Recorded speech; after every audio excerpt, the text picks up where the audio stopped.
إن الحمد لله نحمده ونستعينه ونستغفره ونعوذ بالله من شرور أنفسنا وسيئات أعمالنا من يهده الله فلا مضل له ومن يضلل فلا هادي له وأشهد أن لا إله إلا الله وحده لا شريك له وأشهد أن محمدا عبده ورسوله صلى الله عليه وعلى آله وأصحابه ومن تبعهم بإحسان إلى يوم الدين أما بعد فيا عباد الله أوصيكم ونفسي بتقوى الله فقد فاز المتقون قال الله تبارك وتعالى في القرآن العظيم يا أيها الذين آمنوا اتقوا الله حق تقاته ولا تموتن إلا وأنتم مسلمون. Wahai orang-orang yang beriman, berulang kali di dalam Al-Quran yang kemarin selama Ramadan kita menghatamkannya, kita akan lewat kepada panggilan-panggilan Sang Pencipta mengatakan ya ayyuhalladzina amanu.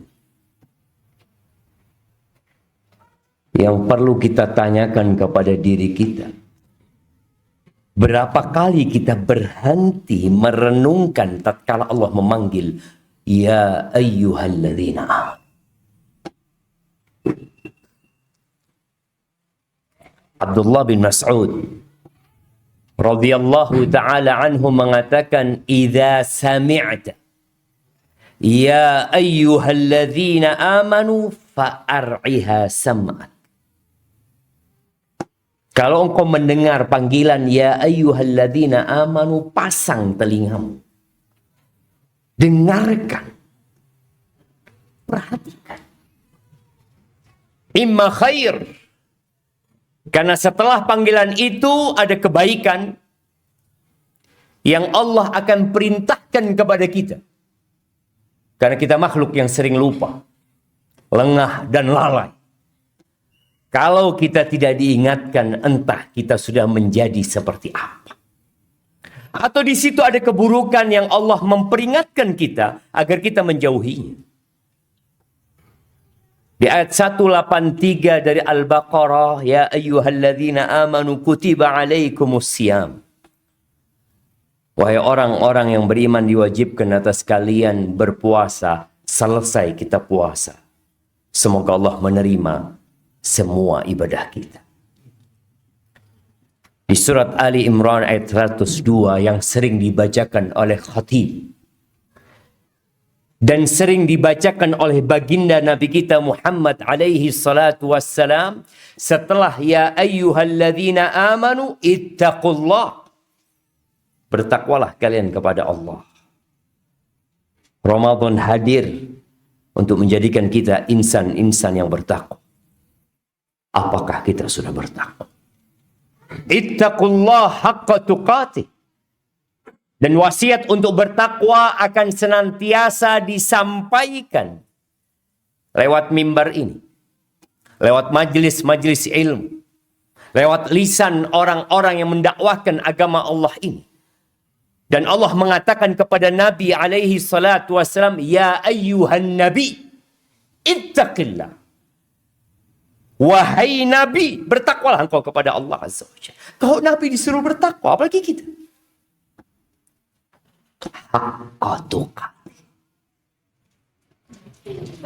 Dengan sebenar-benarnya takwa. Bukan sekedar status yang ditulis di HP-nya. Tapi sebuah hakikat yang menancap di dada.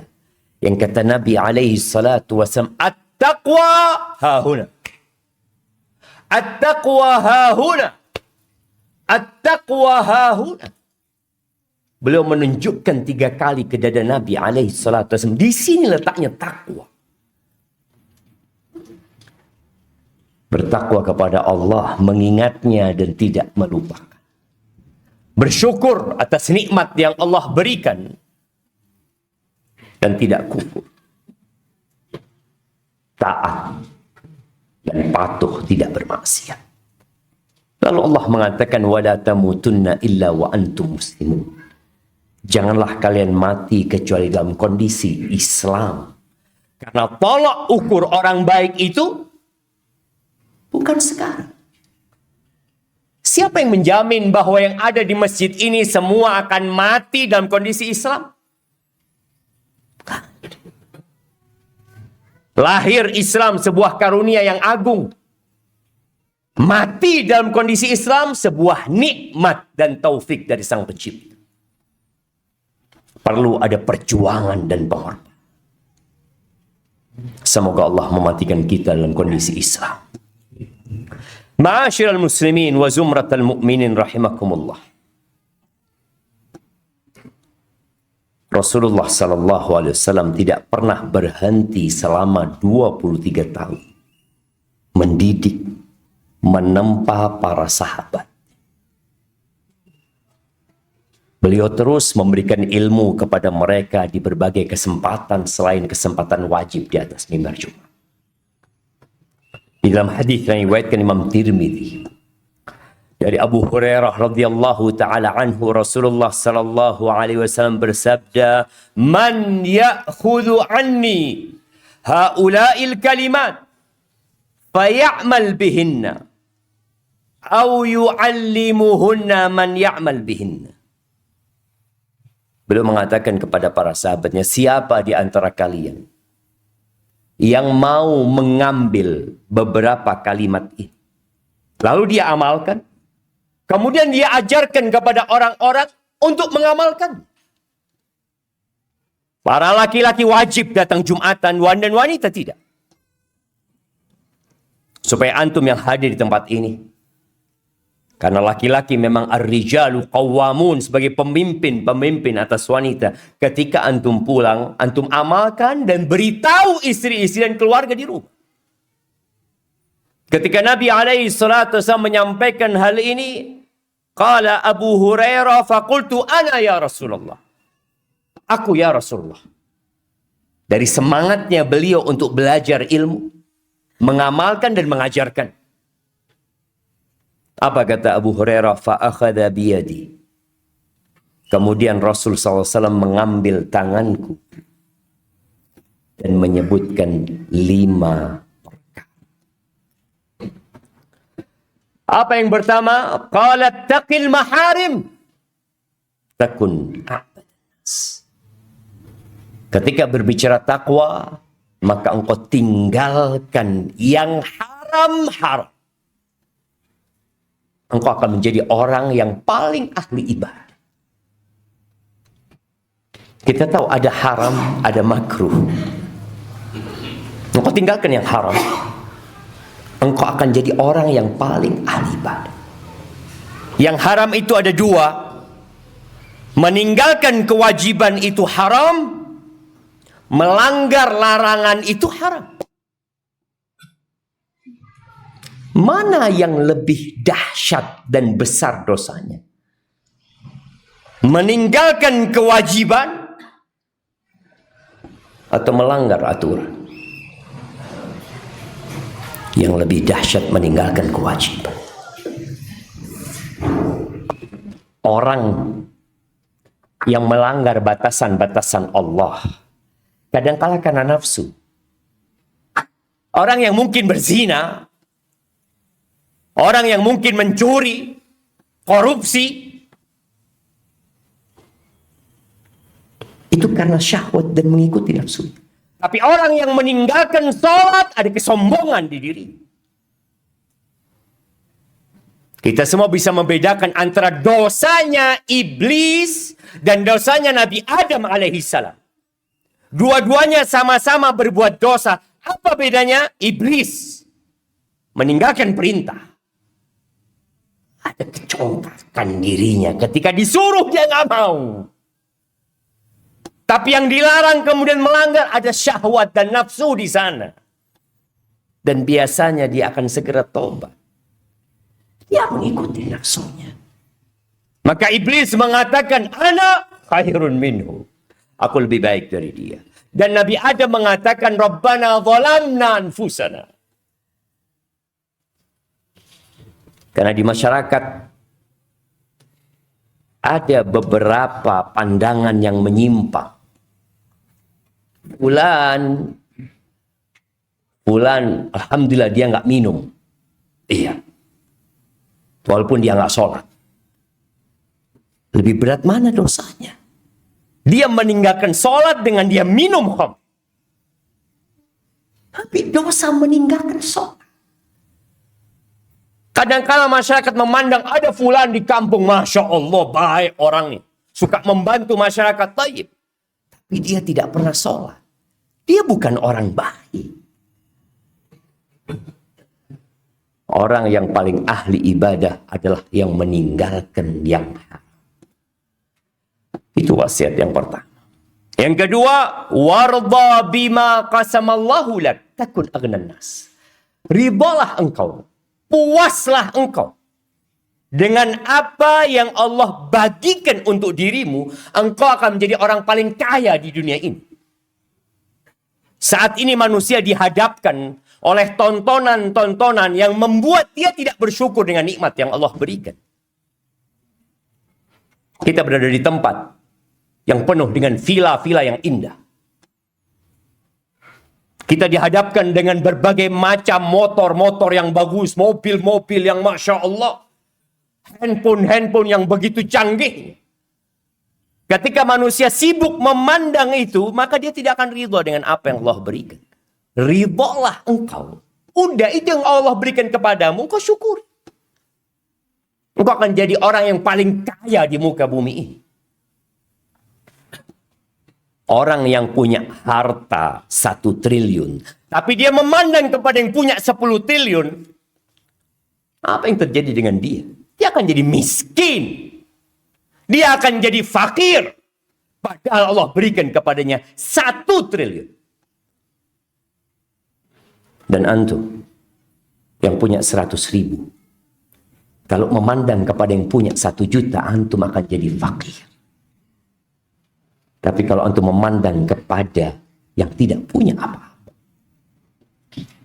antum menjadi orang paling kaya, ridho dengan apa yang Allah berikan. Dan Nabi SAW memberikan wasiat kepada para sahabatnya, unduru ila man huwa asfala minkum. Fokus, pandang yang di bawah kalian dalam urusan dunia ini, yang tidak lebih dari 1 sayap nyamuk. Wala tanzuru ila man huwa fawqakum. Jangan mendongak ke atas. Kenapa? Fahuwa ajdaru an la tasdaru nikmat. Karena itu akan membuat kalian tidak meremehkan dan merendahkan nikmat yang Allah berikan kepada kalian. Tatkala kita berada di lampu merah, kita naik motor, Matic, Mio, dan kita tidak memandang kepada yang Vario. Kita tidak memandang yang di atas kita. Bersyukur dan beralhamdulillah. Al-Imam Syafi'i pernah mengatakan, idza kunta dza qalbin qanun, kalau engkau memiliki hati yang qanaah, fa anta wa malikud dunya sawa. Engkau bersama orang yang memiliki dunia ini, orang kaya yang menjadi raja di dunia ini, engkau sama. Tapi orang yang tidak ridha, maka dia akan mencuri. Dia akan merampok. Dia akan menipu. Akan banyak dosa yang dia kerjakan. Penyebabnya apa? Tidak nerima dia. Yang ketiga, wa ahsin ila jarik takun mu'minan. Kata Nabi SAW, berbuat baiklah engkau kepada tetanggamu, engkau akan jadi orang mukmin. Kita lihat tadi, yang pertama hablum minallah, yang kedua urusan dengan dirimu, dengan jiwa. Wasiat yang ketiga, berbuat baik kepada orang lain, wa ahsin ila jari. Siapa orang yang paling berhak mendapatkan kebaikan kita? Ya tetangga kita. kita sudah mulai melihat nilai-nilai kebaikan kepada tetangga hilang. Banyak manusia hidup nafsi-nafsi. Dulu yang ketika masak diantarkan kepada tetangganya, ini mungkin ada yang pulang dari safar, pulang ke rumahnya, ke kampungnya. Jangan lupa kau beli oleh-oleh, bagikan kepada tetanggamu. Itu orang mukmin. Kemudian yang keempat, wa ahibba linnas ma tuhibbu li nafsika takun musliman. Cintai untuk orang lain. Apa yang kau cintai untuk dirimu sendiri, engkau akan jadi orang muslim yang sebenarnya. Menjadikan orang lain seperti diri kita sendiri. Kalau engkau sakit, dicubit, jangan nyubit orang lain. Kalau engkau ingin dihormati oleh orang lain, hormati orang lain. Jadikan orang lain seperti dirimu sendiri. Maka akan hilang dari muka bumi ini yang namanya berbagai macam jenis penipuan. Kenapa? Karena kita menganggap orang lain sama dengan diri kita. Dan yang kelima, wala tukthir ad-dhahik fa inna kathrat ad-dhahik tumidul qalb. Jangan banyak tertawa. Karena banyak tertawa mematikan. Hati adalah motor yang menggerakkan diri kita untuk berbuat kebaikan. Tatkala kita sibuk dengan hiburan, kita ketawa, ketiwi di sana, kita menonton hal-hal yang membuat kita terhibur. Kalau kebanyakan kau tertawa, hatimu akan mati. Mungkin orang berpikir dia bahagia. Tidak bahagia orang yang hatinya mati. Maka terkadang kita melihat ada pelawak yang terjebak dalam narkoba. Ada orang-orang yang mungkin dia ingin menghibur orang lain, membuat orang lain sendiri, membuat orang lain tertawa, sedangkan dirinya mati. Tolong jangan sibuk tertawa, karena sejatinya kita hidup serius menuju kepada Allah SWT. Aqulu qawli hadha wa astaghfirullah li wa lakum wa li sa'iril mu'minin wal mu'minat fastaghfiruhu innahu huwal ghafurur rahim.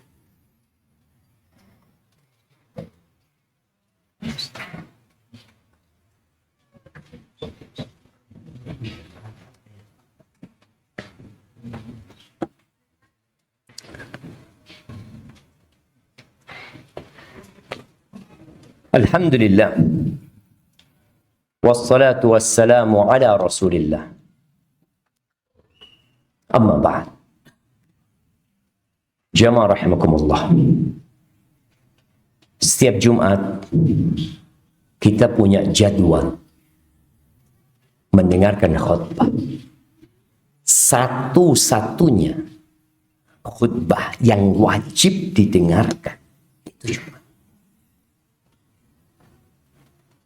Untuk menambah ilmu kita, meningkatkan ketakwaan kita. Maka usahakan jangan hadir ke masjid ketika khatib sudah berada di atas mimbar.